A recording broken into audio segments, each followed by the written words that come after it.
Hey, all right. It's live. It is. We are live. Live. So, hey, everybody, and welcome to Healthy Living Live. My guest today is Mark Huberman. He is the president of the NHA, which we're going to tell you all about in just a moment. And he's probably the only person I've ever met that has been vegan longer than me. I'm always so proud to tell people that I've been vegan for almost 41 years. And usually I'm the person in the room or at the conference that's been vegan the longest. But nope, Mark, 64 years. No, you're selling short. Absolutely. It's longer than 64 I'll be years. 67 June 26th, so it's been 66, almost 67 years. Wow, that is incredible. How does somebody be vegan that long?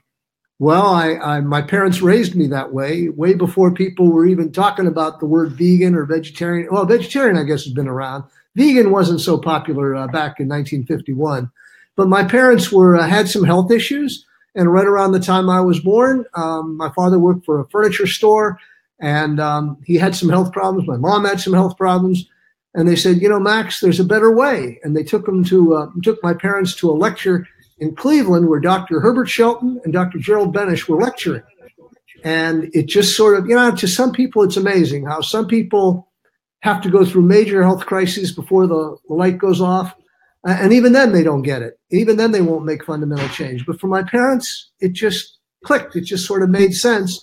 And so along comes Marky a little bit later on. And they just thought this was the right way to raise a child. And so the rest, as they say, is history. That's amazing. So just talk a little bit, because not everybody that's not involved with the NHA knows who Dr. Herbert Shelton and Dr. Benish are. Can you tell a little bit about who they are? Sure. So I would say that really where credit is due for the modern day whole food, plant-based health movement, the real fathers of that are the people that founded the National Health Association, formerly called the American Natural Hygiene Society, way back in 1948. Dr. Herbert Shelton, who wrote the book, probably his most famous book is one called Fasting Can Save Your Life, which probably everybody has read. But he also wrote other books called Superior Nutrition and The Hygienic System, and Food Combining Made Easy was one that a lot of people gravitated to for a while, although not many people think about food combining. But Superior Nutrition, according to Dr. Shelton, was a whole food plant-based diet. He didn't use the term whole food plant-based, but it was eating your foods unprocessed, like Chef AJ says, mostly whole, mostly raw, unprocessed, without added oil, salt, sugar, things that were not natural to the human species. And so Dr. Herbert Shelton, Dr. William Esser, Dr. Gerald Benish. By the way, Dr. Gerald Benish was one of the mentors of Dr. Alan Goldhammer, by the way, as was Dr. Alec Burton. These people came together to form the American Natural Hygiene Society to perpetuate those views of the benefits of what was called a vegetarian but a hygienic diet. And they differentiated natural hygiene diet and lifestyle from vegetarianism, because vegetarianism, just as you know, just meant unmeat. And for even vegans can mean non-dairy, non-animal. But potato chips can be vegan, and oil and salt and sugar and all kinds of condiments can be vegetarian. Doesn't make it healthy. And so the American Natural Hygiene Society, now we changed our name probably 20-some years later to the National Health Association, is health from a science standpoint. It's all about what is the best food for men. Really, the people today, Dr. Alan Goldhammer, all these people, they were children of the American Natural Hygiene Society. They cut their teeth. They learned what they did from their peers in the American Natural Hygiene Society. It's interesting, Mark, that you said about from a science perspective, because the wonderful magazine that your organization publishes is called Health Science. Why was it called hygiene in the olden days? When I think of hygiene, I think of like dental hygienist. I think of clean when I think of hygiene. Which is one of the reasons that we changed the name some years ago from the American Natural Hygiene Society that sounded like something had to do with cleanliness and godliness. And we became National Health Association because, and we created the term, the magazine Health Science, to better express what we are. But hygiene goes back to the Greek concepts of cleanliness inside and outside, and how you keep a body clean by all of the elements of health, which involve fresh air, pure water, good food, exercise, a good mental attitude, productive living. Those were the elements of natural hygiene, as Dr. Herbert Shelton and some of his other contemporaries put it together. They looked at health as more than just a diet, that it is a bigger picture than that to maintain health. And of course, water fasting was a unique aspect to recover health when you've lost it and to maintain health going forward. But hygiene, again, had to do with cleanliness inside as well as outside. And when you think back, the real roots of the natural hygiene movement were in the 1860s, the 1870s, early 1900s, where at that time, people didn't understand fresh air, that women wore very tight clothing. Sanitation wasn't strong. Water wasn't pure. So all of those elements came together, and the fathers of the natural hygiene movement, going way back to Sylvester Graham and Russell Trawl and people like that said that health was bigger than just diet, although diet clearly has an awful lot to do with it. But we changed the name to be a little more comprehensible. Right. Well, Dr. Goldhammer's always said good health is a result of healthful living, diet, sleep, and exercise. That actually was the motto of the NHA and the American Natural Hygiene Society for about most of our 70 years. Health results. It's a great motto. And I wonder that up until I, went to True North in 2011, I had heard about Dr. Goldhammer's book, Dr. Lyle and Dr. Goldhammer's book, The Pleasure Trap, in about 2009, and I read it. But before that, I never heard about any of this. I was a junk food vegan. I mean, it seems like it's such a good kept secret. Why don't more people know about the NHA and just, it's been around forever, right? Like 97 years or something? I think there's a consciousness that has changed in the last 20 years. There are more and more physicians giving credibility to what a lot of people like Dr. Shelton, Dr. Benish, Dr. Scott, Dr. Gross, people that were part of the natural hygiene movement, the modern day natural hygiene movement, they had their observations about what people got. Well, they knew that when they put people on a water fast, that amazing things would happen, that your body really can cleanse itself and repair and restore. But they didn't have the science backing it up. They knew that a whole food plant-based diet could actually reverse chronic conditions, clean your veins, like Dr. Esselstyn says. But they didn't have the science to validate it. That's what's so impressive about today. There are so many people that are exponents of this way of living, powerful exponents. But really, credit where credit is due, the people that really started this were the natural hygienists. If you ask Alan in his off moment to describe what he is, he's a natural hygienist. If you ask Joel Furman, Joel Furman's a natural hygienist. It's not a term that means a lot to a lot of other people, but it means a lot to us. I'm Mark Huberman. I'm a natural hygienist. All right. Well, Mark, Go ahead. But you are such a unique individual because even Dr. Goldhammer, Dr. Furman were not raised on this diet the way you were from pretty much birth. Close. Joel Furman was. His dad was an early fan and a student and admirer of Dr. Shelton. Joel Furman actually fasted back in the day at Dr. Shelton's himself. Wow. So he was raised as I was. Alan Goldhammer came to it, in his undergraduate years. He kind of discovered it. So there are some others. Not many as long as I've been around. Right. But what's interesting is that you told a really funny story, and maybe you'll share part of this at True North when we were doing the meet and greet, is that you were basically raw for much of your upbringing. You didn't even have a potato till, how old were you the first time you had some cooked food? 2.5 years old. Oh my God.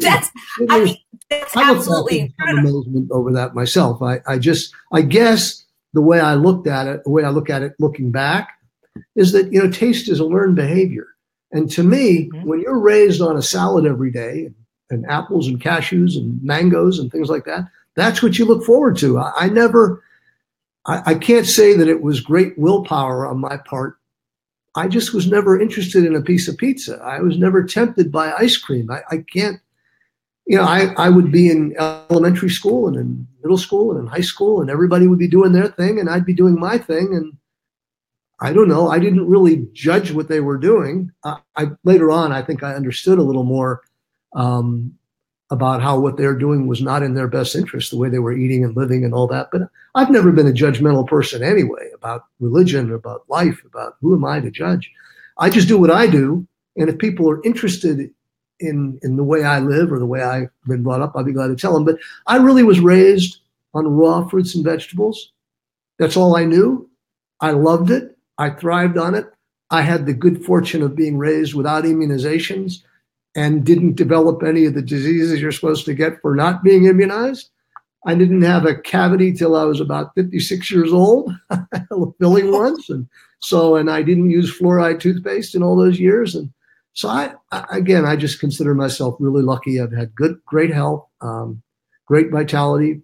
As you would say, like you, I have pretty good energy. I'm an upbeat guy. And I guess I would say one other thing is that maybe this was my father's, particularly my father's upbringing. Joel Fuhrman's first book was called Eat to Live and Not Live to Eat. I always ate to live, but I never ate. Eating was just, and to this day, I enjoy my salads. I enjoy my baked potatoes. I enjoy Chef AJ's bliss balls and things like that. But that's a means to an end. I'm much more involved in theater and art and politics and sports. And this is just a vehicle for me. And I think that's the way if more people were like that and didn't look like that food was an end in of itself. They don't live to eat, they eat to live. It's a big difference. Yeah. And that's how I've always been. And Karen commented what you said, taste is a learned behavior. It's absolutely true because as human beings, the only inherent taste preference is breast milk. Everything else is learned. And what we eat today we'll crave tomorrow. And probably the reason you crave salads is that's what you grew up eating. Did you grew up, I think you're a little bit older than me, not too much. So you grew up like, I guess, in the 60s. Mm-hmm. So like, did people comment though? Like you had friends and did they comment on the way you ate and make you feel weird or it was no big deal? No, I got to say it was a little more difficult in elementary school when people are a little less merciful, can be a little more hurtful. You know, you're eating rabbit food, you're eating that kind of stuff. Fortunately, again, I mean, you knew my parents, Max and Ruth Huberman. I mean, they were strong people and they loved me unqualified. And they taught me to be proud of who you are and not worry what other people say about you. I'm not sure it would have made a difference. Maybe emotionally it would have been a little more tough, but that really never got to me very much. And as I got older, one of the interesting things, my parents opened a health food store in 1958. And they were the first health food store to retail organic produce in the country. This was before standards, before all of those things. And so my parents, though, would seek out the best organic growers in the world when they were the mom and pops, but really good ones. So we had always the best mangoes, the best hazelnuts, the best pineapples. And kids my age, I mean, people were always at my house because the cashews and raisins that we had were as good as it could get. And the mangoes that my parents would get, and not the kind of pineapples you buy in the store, but really tree-ripened organic pineapples, made a difference. So I enjoyed what I did. And as I say, I got older. I think, I guess another thing is that, again, when I was in high school, I was very involved in student council and in plays and speech teams. So people didn't really care what I ate. And it was the 60s. And the 60s was kind of do your own thing and express yourself. And I would say this, that as I look back on 67 years and all that, in the 1950s and even into the 1960s, it was a lot tougher to be a vegetarian, vegan than it is today. There were no Chef AJ's and Kathy Fisher's with online recipes that can make, plant-based living a joy. And it's so much easier now. There were no such thing as salad bars in the 1950s. When my father and I would travel, I mean, you had to bring your own stuff because you couldn't. A salad in those days was a bowl with a chunk of iceberg lettuce, maybe a few slivers of carrots and a tomato. That was it. Yeah. There was no consciousness. Now you go into a supermarket, what's the first thing you see?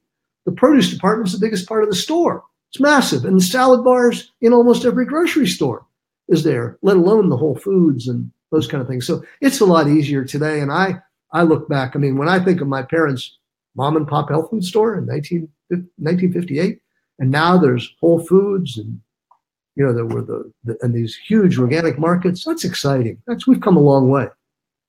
That is so cool. So I'm just trying to imagine, because I know you understand caloric density because you actually were with me when we were at Hilton Head. Example of caloric density. Right. But before, if you weren't eating starch before the age of 32, what did your meals growing up look like? Because I would imagine you would have had to eat some of the more concentrated calories like dried fruit and nuts, because just fruits and vegetables, you'd have to eat huge volumes. You're exactly right. Cashews and raisins, one of my kind of crazy favorite things back in the day, where I liked wonderful Turkish dried apricots and hazelnuts together as a combination. Cashews and raisins were always good. They were always good. Nut butters. I mean, I grew up on, raw cashew butter and raw. I didn't even have roasted peanut butter. I had raw peanut butter, which wasn't as good as roasted peanut butter, I can tell you. Right. To this day, it's not as good. But you know what? You learn to love what you.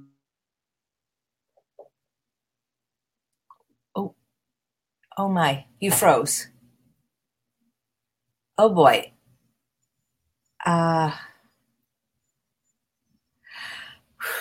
He's frozen. What do I do? Do you have audio? Oh, phew, you froze for a minute. Okay, thank goodness. I didn't know if you were just trying to scare me. But so I've had avocados was a big part of my diet. It still is. And maybe it's just my my physiology or something like that. I can eat all the avocados in the world and I'm never going to gain 200 pounds. Every woman would die to be me that way. But and the same thing with nuts and so that's always was a big part of my diet. I didn't have soy products. I didn't do that. But I enjoyed good health, great energy, great vitality, and I was rarely sick. So what the heck? That's amazing. So what at the age of 32, how did that happen that after 32 years you finally tried a baked potato, and what was it like for you? Well, so I was I was traveling in Europe.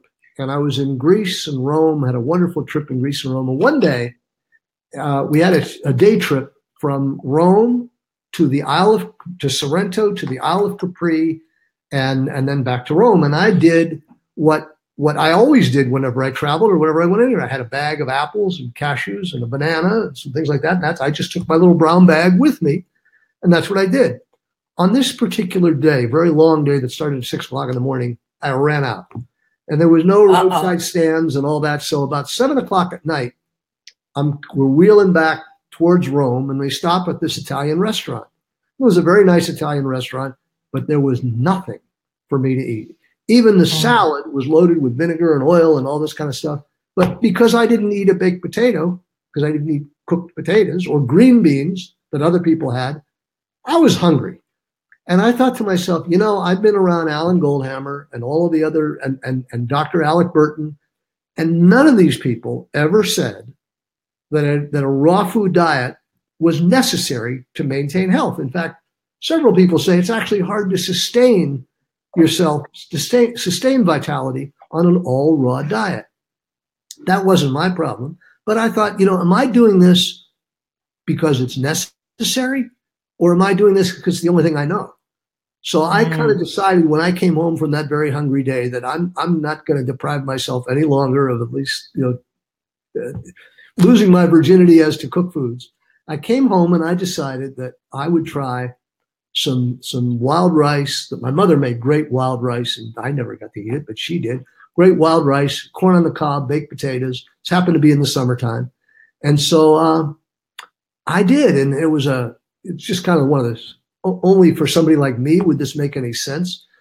But one of the puzzling things for me when I decided to finally try cooked foods is I couldn't imagine putting something hot in my mouth. It would burn my mouth if I did this. And I realized my epiphany was you don't have to put it in scalding hot. You can let it cool a little bit. So I did, and I liked it. And my hope was that I'd gain 10 pounds instantly. That didn't happen. It didn't seem to have any physiological effect whatsoever on my body, which was a surprise to me. I thought maybe it would be a shock to my system, never having done that. But since then, I still consider myself, even though I love vegetable soups and wild rice and vegan lasagnas and things like that are made, but I'm still pretty clean. I've always been SOS. I've been SOS before Alan coined the term.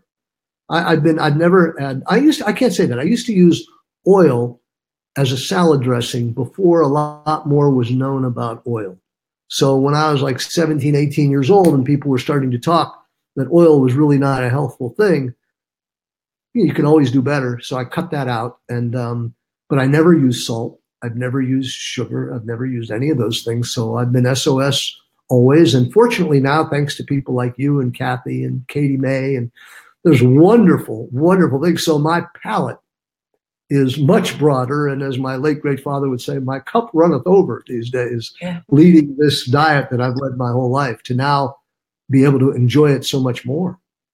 Great. Yeah. You know, it's interesting, Mark, when you talk about being SOS free, because whether you were raw or cooked, I think maybe one of the reasons for your success and your health was that you weren't using these chemicals in your food. Because you talk about, well, I eat to live, not live to eat. And Dr. Goldhammer teaches that the sugar, oil, and salt really aren't food. They're chemicals that we add to the food that fool our brain satiety mechanisms that cause us to exponentially overeat. Well, you never had those things in your food. When I went to when I would go, I'm a big sports fan. I'm a Cleveland everything, Cleveland Indians, Cleveland Cavaliers, Cleveland Browns. And so I would go to sports games and I would always take my own peanuts, and these days roasted unsalted peanuts.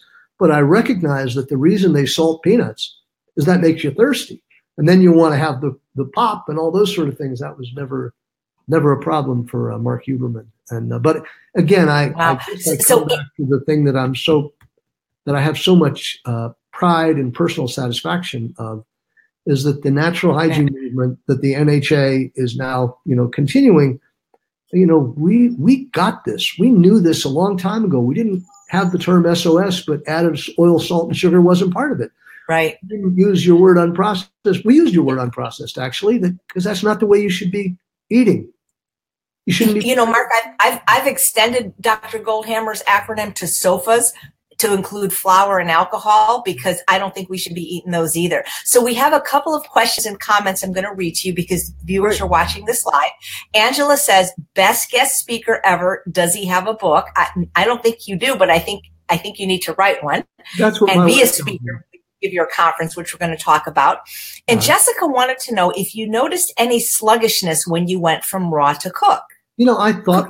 I thought that after a cooked meal, boy, I would really slow down, but I can't say materially it did not. I've always been an energetic guy, and maybe that has to do with just who I am, who Mark Huberman is. I'm a high energy guy like you. I mean, we're just high energy people, and so I don't know that. I guess I would say that when you eat a cooked meal, you're more full. So I think you maybe move a little slower after a cooked meal. You could eat it's like you say, your salad should be your main meal. You fill up on your salad first, and you've satisfied things. But if you ate nothing but a huge salad, boy, you could go and go and go and go and go. Eat some cooked foods, you do slow down a little bit, but it didn't change. I don't think it really changed my energy, at least not that I've ever noticed. Well, what was interesting is you were eating differently than your parents. It is interesting. And I sometimes I've asked my mom and dad that. I guess I should, in true confession, when they started me on that road, that's because at the time, shortly after I was born, I was deathly sick. That's what really I was born. I don't want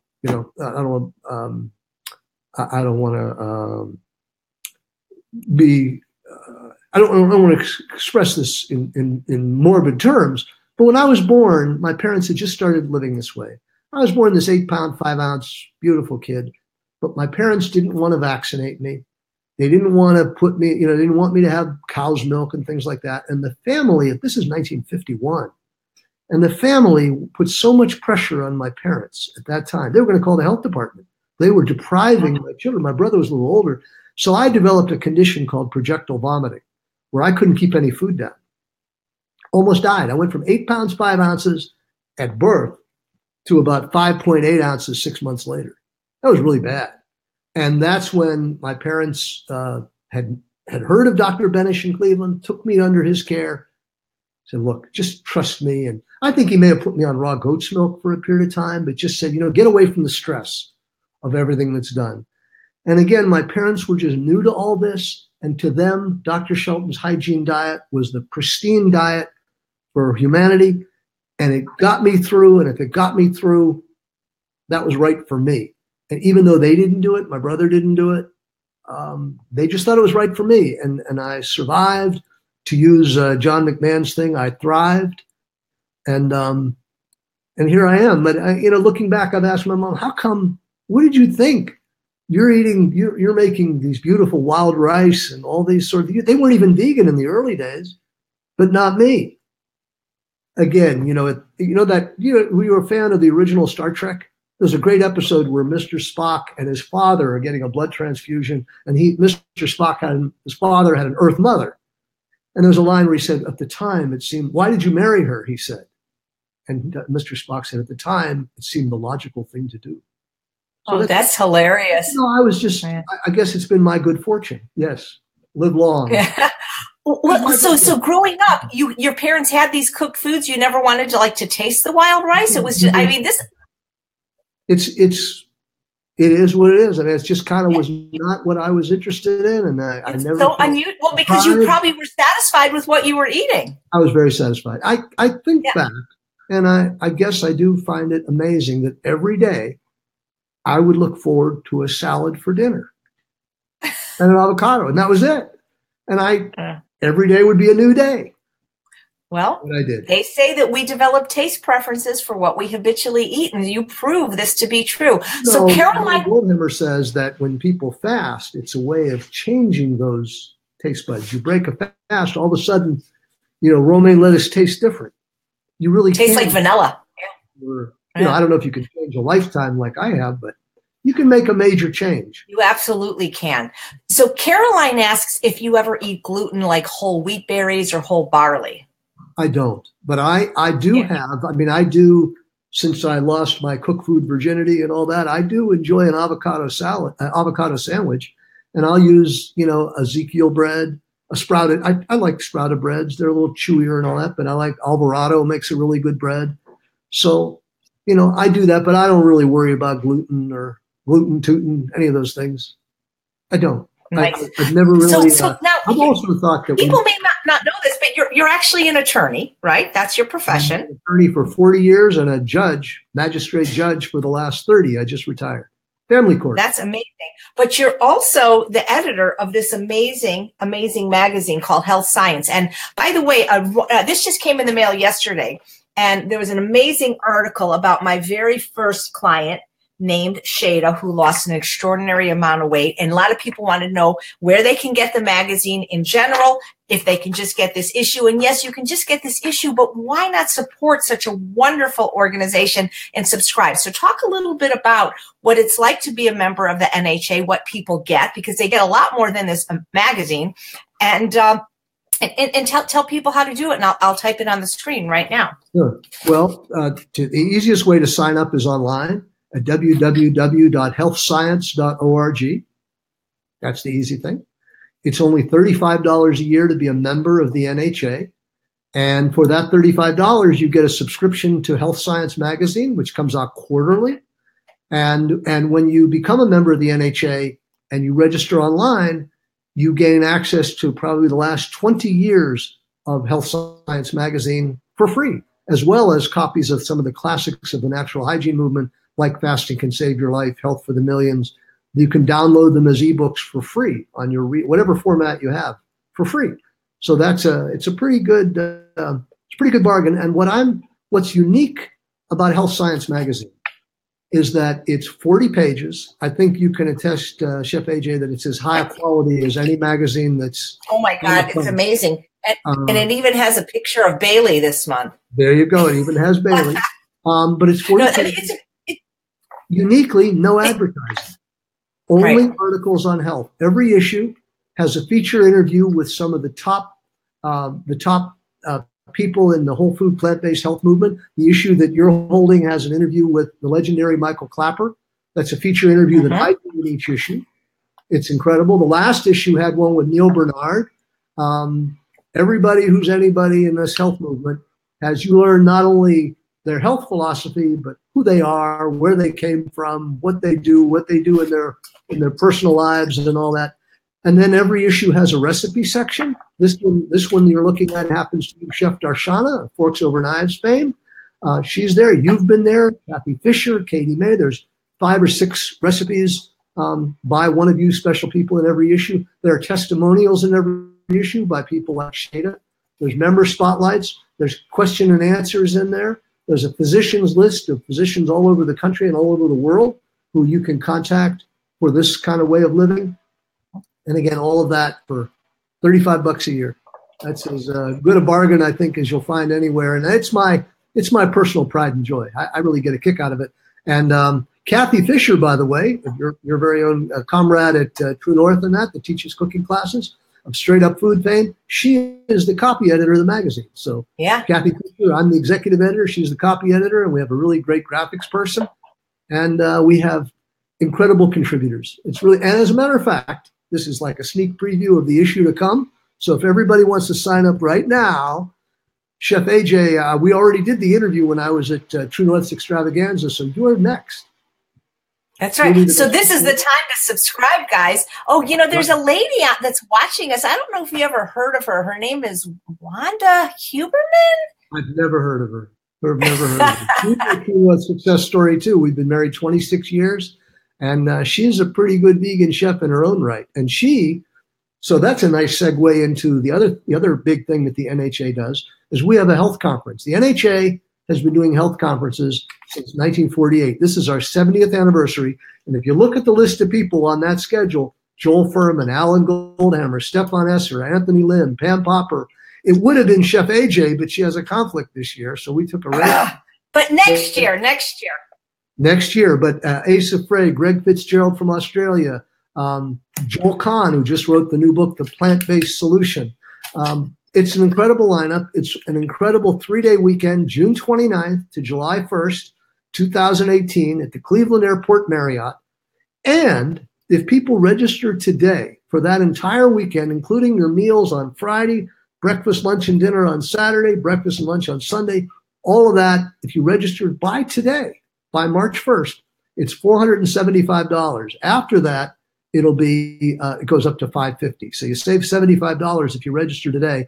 All your meals will be SOS. They are, if any of your viewers have been at the True North Health Extravaganza, I like to describe it as the meals at the extravaganza on steroids.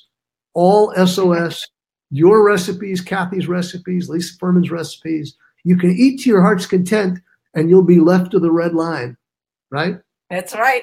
And I heard such wonderful things about the conference from previous attendees. And Dr. Popper said it was an amazing conference. And it's breaking my heart that I can't be there next year. And so, guys, take advantage of the discount. And it's such a good conference. Such a good conference. The room rate that we negotiated with the Cleveland Airport Marriott is $89 a night.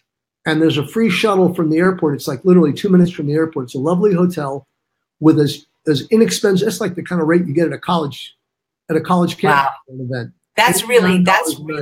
It's really good.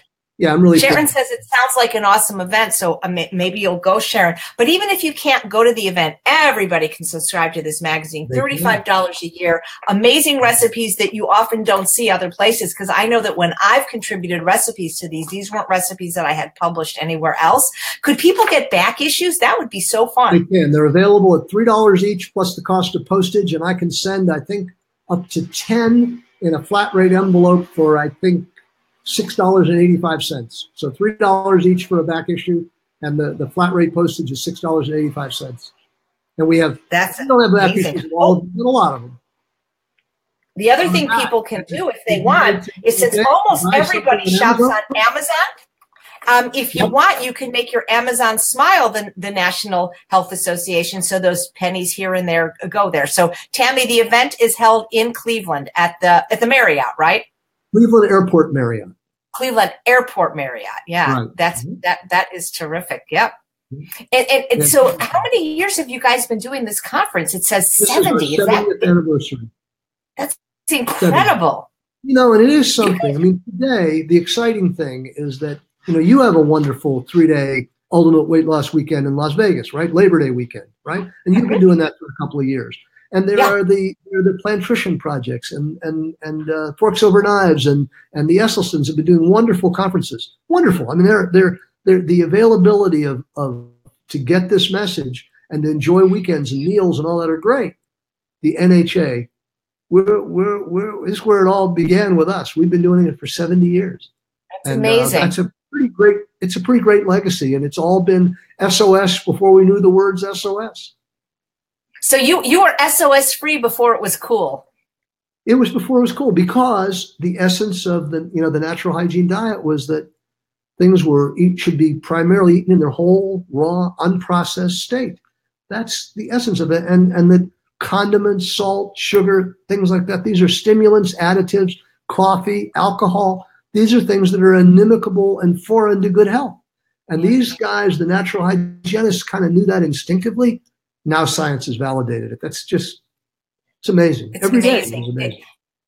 Are any of these founders of the movement that you mentioned, like Esser and Burton, and there was one other you mentioned, Gerald Shelton, are any of them either still alive or their heirs still alive? The only one who is alive today is Keki Sidhwa, Dr. Keki Sidhwa of England. And Dr. Sidhwa is retired now, so he's really not practicing now. But these guys, I mean, I think most of the hygienic physicians died in their late 80s, early 90s. So they enjoyed pretty good longevity. One of the neat things about this year's conference, if there's a nostalgic moment about it, is that one of the newest guys on the circuit of the whole food plant-based movement is a Dr. Stefan S, MD. He's great. Yeah. Stefan is the grandson of the legendary William Esser, who for years operated a health retreat and fasting clinic in Lake Worth, Florida. And that old saying about apples don't fall far from trees? Well, that's never could be the case. Dr. William Esser was one of the great human beings this world has ever put on the earth, a gifted physician and all that, tall, dazzlingly good looking, a drama major, by the way, from Carnegie Mellon in his early days, you'd be interested to know. But Stefan, his nephew, is about got to be like 6'8", dazzlingly good looking, one of the best speakers I've ever heard in my life. And he is carrying the torch for his grandfather, and he will be there. And he's going to be a speaker too. If the viewers have never seen him, just Google Stefan Esser. I think it's called Esser Health. You'll see one of the best in the business. And he's really, he's like Alan Goldhammer. That's the interesting thing. Alan Goldhammer, as you know, is grounded. He's principled. There are no compromises with Alan Goldhammer. And he is, and Stefan Esser is that. Frank Sabatino, another one in Florida, is another one who's just like that. There they are. There's Alan and Jeff. You have a picture of me and him. Yeah, amazing. So you're really seeing very principled, grounded people who are carrying the torch of the people that inspired them. And that's pretty rewarding that I knew both them and their patriarchs or their mentors. I've been very lucky. So because you've eaten this way your whole life, which may I ask you, you're 60? I'll be 67 in June. Wow, 67. So you're about 10 years older than me and Goldhammer. So because of the manner that you've lived your life, have you ever fasted or felt like you needed to fast? One time I did feel, I actually went to visit Dr. Shelton in like 1972, 1973. I was an undergraduate student. This was the 60s.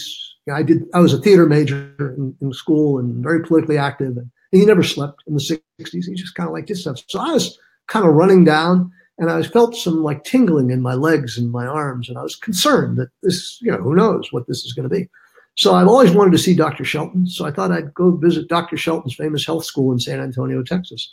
So I flew down there and just kind of for the experience, fasted 5 or 6 days. It turned out my tingling was nothing anyway, but I at least had the experience. So I fasted, and I fasted periodically. I think one of the lessons that I've learned from the natural hygiene movement is that fasting is not a cure. Fasting is allowing your body to kind of heal itself. And so when I get run down, or if I get a cold, or if I get a fever or something like that from just, the stresses of life, so you stop eating for a few days, and let your body do its thing. Just stay on some distilled water or just some juice, some cantaloupe juice or something like that. Just keep it simple. I've always thought that I've always learned my own body a little bit. I kind of learned my own limitations. I don't go too high. I don't go too low. I think most people say that I have a very, very even keel temperament. And I think that goes a long way towards when I eat a meal, maybe I eat too fast sometimes, but when you don't have a lot of stress in your life, food digests better. And when food digests better, you do better. And so I've never really had the need. I know people say that, I know like Dr. Goldhammer and some company. Whoops. The computer. Just you do that too? You join them? It's a great I'm thing. sorry, you froze for 1 sec. Sure. Hello? Oh, this is such a great interview. Please don't go away. Please say you're there. I'm still here. Oh, good.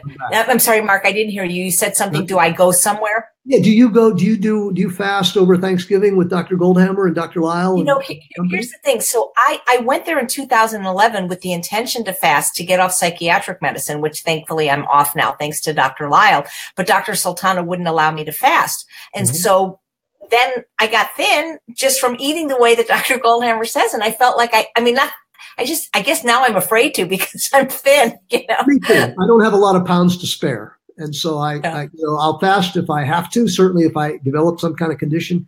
I think philosophically, I don't believe that, I've been raised on this pristine diet and I still live very cleanly. But I don't believe in all the years I've been in this health movement, I don't believe that this diet guarantees anybody anything. I think we always have to do the best we can. I always hedge my bets. I'm pretty confident that I'm not going to develop leukemia, that I'm not going to develop tumor.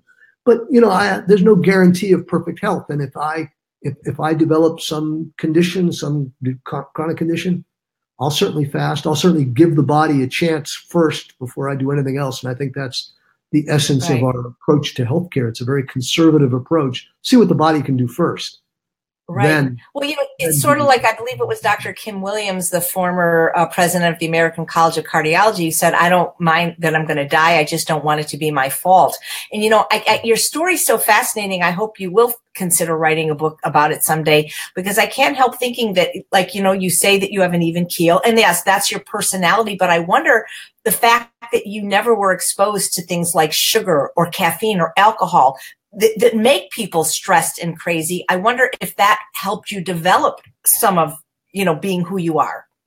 I think lots of things go into this lump of clay that's Mark Huberman. And so, it could be. I'd like to think so. I think, from what we know about physiology and health, that all of those things that I was spared from has certainly contributed to my vitality. No guarantees, but I like to say that I like to hedge my bets every day. That's why, even at my age, a couple of years ago, I got a personal trainer to exercise 3 days a week, not because I think I have to, but I think it's, as you're getting older, even not getting older, I think it's one of the elements of health. So why not? We only got so many years, so make the best of them. My father used to say to people that would come in the store and they'd come in with a cigarette or something like that, he'd say, so I'll die 5 years younger. Well, you don't die 5 years younger. You sometimes die a lot younger, and then the quality of your life as you get older. Right. There's that wonderful video that Dr. Goldhammer that he has on his website about how do we want to get old? How do we want to age? Right. Debilitating or not. Like my mom. My mom passed away at age 97 with no hearing aids, no diabetes. Her short-term memory was maybe not, the greatest. But boy, oh boy, that's the way I want to leave the world. Pass away in my sleep at 97 without being in a nursing home, without being on dialysis and hooked up to machines. Yep. And I believe that following this lifestyle gives me the best shot. You said earlier about that health results from healthful living. Right. The other phrase of the NHA was healthcare is self-care, what we used for a very long time, and living in harmony with nature. Those are principles that are pretty fundamental. And we've been advocating those for a long time. This is so beautiful. You need to write a book and get this message out. Well, you are getting the message out. And everybody, that's my pride. And right now, I guess the greatest satisfaction that I have in the NHA is giving a megaphone and a podium and to people like you and Kathy Fisher and Alan and Dr. Lim that are doing such great work that I can be a vehicle to spread that message that's been so good to me and that I've believed in, that I was raised in my whole life. So I hope that other people I hope other people will sign on to the NHA. I think we have a great legacy, and we're still presenting a great message. Absolutely. So you became a lawyer. Why didn't you become a doctor? I mean, you would have been like the perfect doctor because you actually do what you would be telling your patients you want them to do. Is it too late for you to go to medical school? I became a lawyer. I was a theaterman. Theater's in the Huberman family. It's in my blood. My father wrote shows for the USO during World War II, and he brought me up, and he was from New York and took me to see Broadway shows. And so Broadway's in the Huberman blood. And so I was an actor in high school, an actor in college, and about halfway through my junior year at the University of Pittsburgh as a theater major, I thought, well, how good of an actor am I really? I was only about 5'8", something like that, and 120 pounds. Is people gonna? And only 10% of actors are working. So I thought, what kind of a living am I going to make doing that? Well, I was always interested in politics. It was the 60s. There was the Vietnam War, civil rights, things like that. And I always had an interest in politics and that. So I just decided, politics would be an interesting thing. And to get in those days, being a lawyer was usually at least a prerequisite to being in politics. So I picked up a double major, went off to law school, graduated from law school, came back to town, still kind of involved in our community playhouse and all that. But I found the law really rewarding. One thing that I did, though, by the way, that you asked why I didn't become a doctor. I don't know. I guess I was just never very good with blood and guts and all that. But one of the things that I did do was that in 1978, way back when, helped form an organization called the International Association of Hygienic Physicians. That was a group that I helped as a lawyer bring together the Alan Goldhammers and Alec Burtons and people that were engaged in water fasting to develop standards of practice for fasting supervision, so that if medical authorities or legal authorities ever would challenge what they were doing, which is a little outside the norm, that there would be standards that they would fall back upon. And so that's what allowed me to have relationships, personal relationships, with Alan Goldhammer and Frank Sabatino and Joel Furman and all these guys. And so I'm not a doctor, but I kind of learned to think like doctors and help them stay safe and legal. But I've enjoyed the law. I've been in family law, so I've always enjoyed helping families, and that's what I did for most of my career. And I was a mediator too. I'm still a licensed mediator, and I have the ability to do that. Well, speaking of healthy families, does your family eat this way? How did you raise your children? Does Wanda eat this way? Because what we get a lot from people is that they don't get support, from their spouse, and their kids don't want to eat this way. So what was that like for you? Well, Wanda and I have kind of a blended family plus one. So I had a daughter, Lisa, from my first marriage, who was raised as a hygienist like me. Wanda's daughter, Heather, we met, Wanda and I, my wife and I met when Heather was about 5 and Lisa was about 3. So they lived conventionally and weren't brought up that way. My daughter, Lisa, to this day is a vegetarian, not exactly a would-be vegan. I think she tries, but she's been blessed with pretty good health. So she's kind of got a gourmet taste. She lives in New York and she's a starving artist playwright. My daughter, Heather, has been challenged by the pleasure trap with so many people for so many years, and it's been harder. I think she knows the right thing. Wanda and I think, have always taken the belief that you can't force people to follow this way of living. You can set an example and hope you plant the seeds and that they'll get it. And one day, and when they get to a health crisis, they'll make the decision. It's heartbreaking when they don't make the decisions, but that you can't, they're still your children, whether they follow your religion or your politics or your diet. And so we do that. Wanda is the more interesting story. So Wanda, we met way back in like 1989, somewhere around there, got married in 1991. And she was around me, but I've never been, like I said, I'm not a proselytizing vegan, vegetarian, natural hygienist. I kind of do it by example. If somebody's interested in what I do, I'll talk to them all day long. But I don't believe in imposing what I do. But I always made really good salads and really good fruit salads and really good food. And so when Wanda and I first met, it would be nice that I'd make a meal and they were pretty good when she'd come home for lunch, and, it was pretty good. And then I started taking her to conferences, And so she had an exposure to Alan Goldhammer and Frank Sabatino and Joel and Lisa Furman. And they were all raising kids around the same time that we were. And so she, was exposed and more to this way of living. And she worked in the insurance business, took off for about 8 years to raise the kids. And when she did that, she was pretty healthy and exercising and doing well, but then went back to work. The pleasure trap kind of hit, the pressures of work. And then I think I would call Wanda in those days a health food, junk food kind of person. I would buy her organic coffee with soy creamers. It was all organic, even organic wines sometimes, and traded, the Amy's vegetable pot pies, the vegan kind.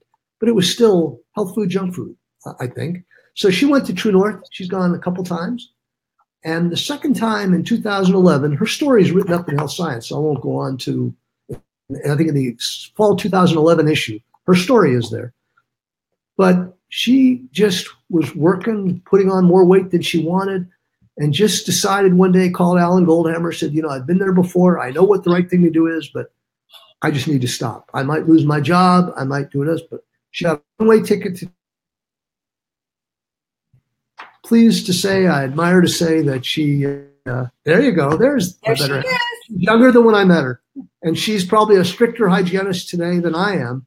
And I think the most wonderful thing about that is that to share this lifestyle with somebody is rare. I mean, I did it. I still loved her. I adored her when she wasn't as strict as I was. Boy, it's pretty nice to share that and travel. That's so nice. So I just want to tell you, we have such wonderful comments.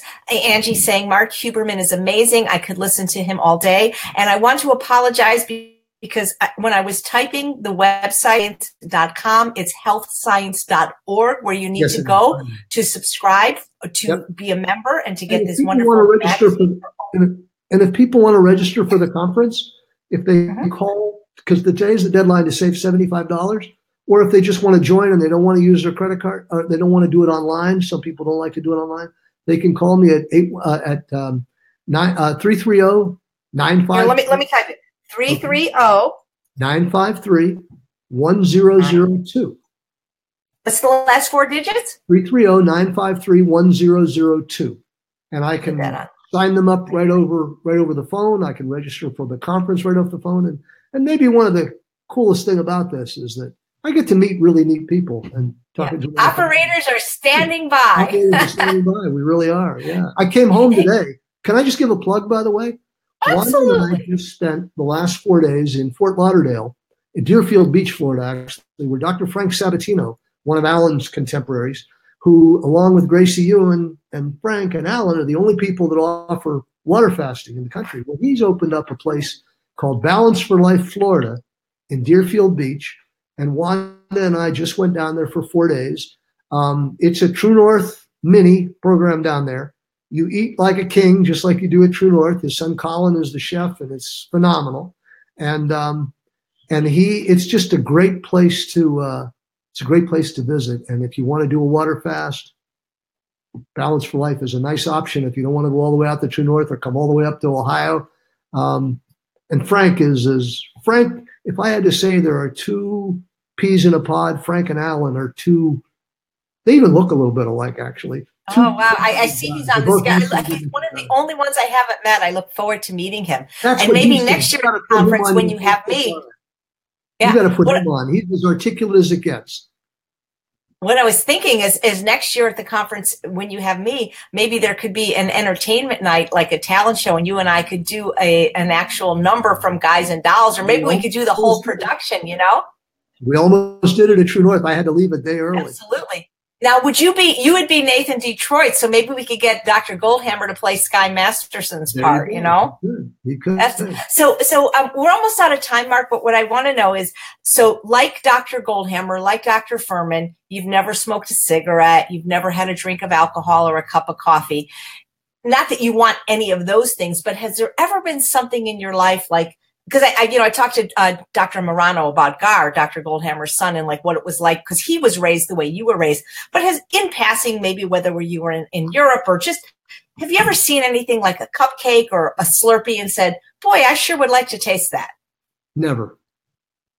Wow. No, I can't say that I have. I would qualify that in that now that my palate is expanded, and that I do, I can have a Kathy Fisher or a Chef AJ carrot muffin.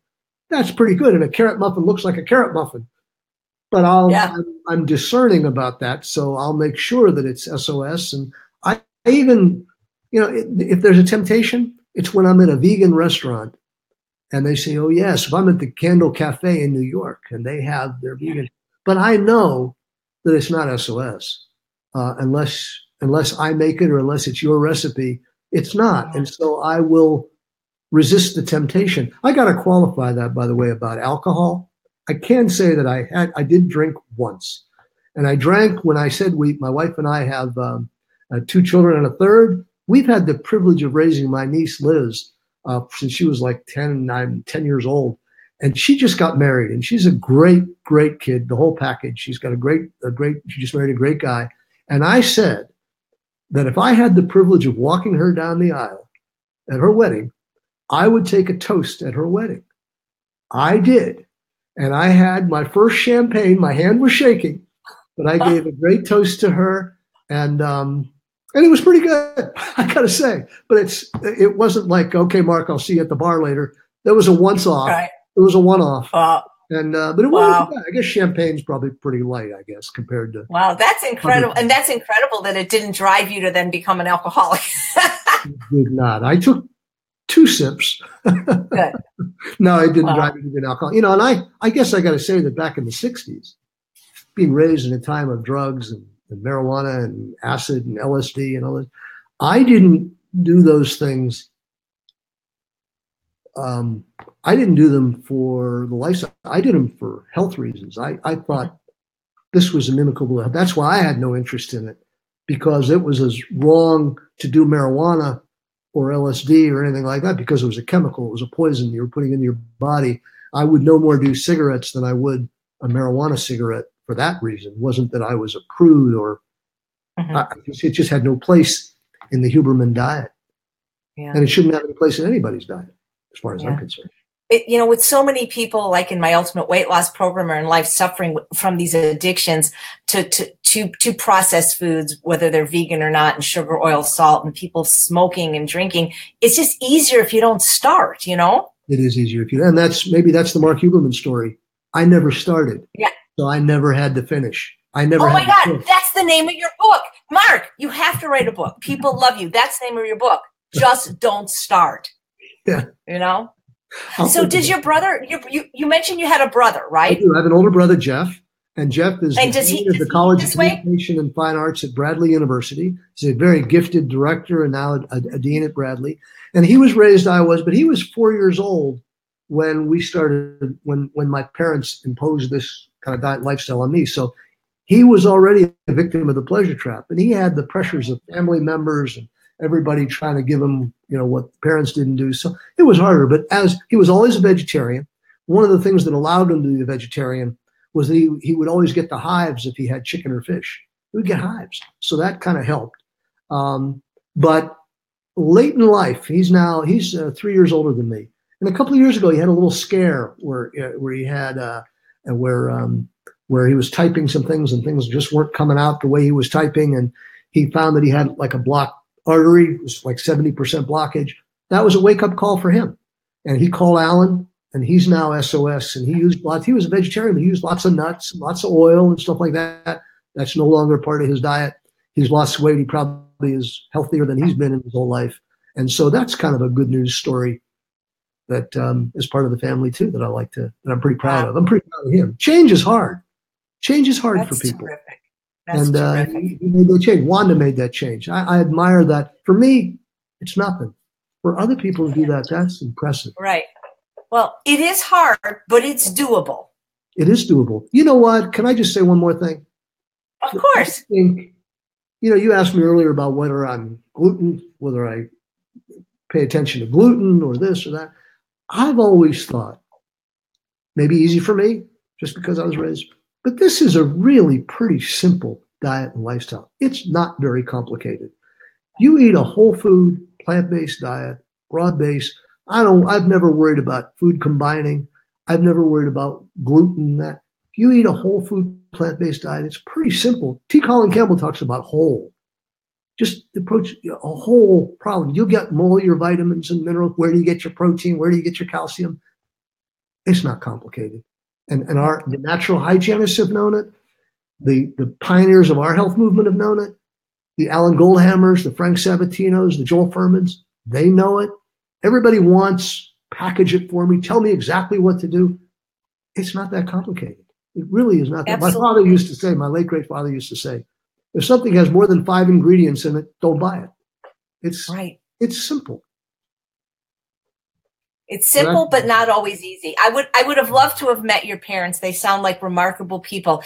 And like you mentioned, the people that eat this way, like you, they actually enjoy it. You enjoy it. And like Mark, just, you can look forward to having a salad. It's been such to you.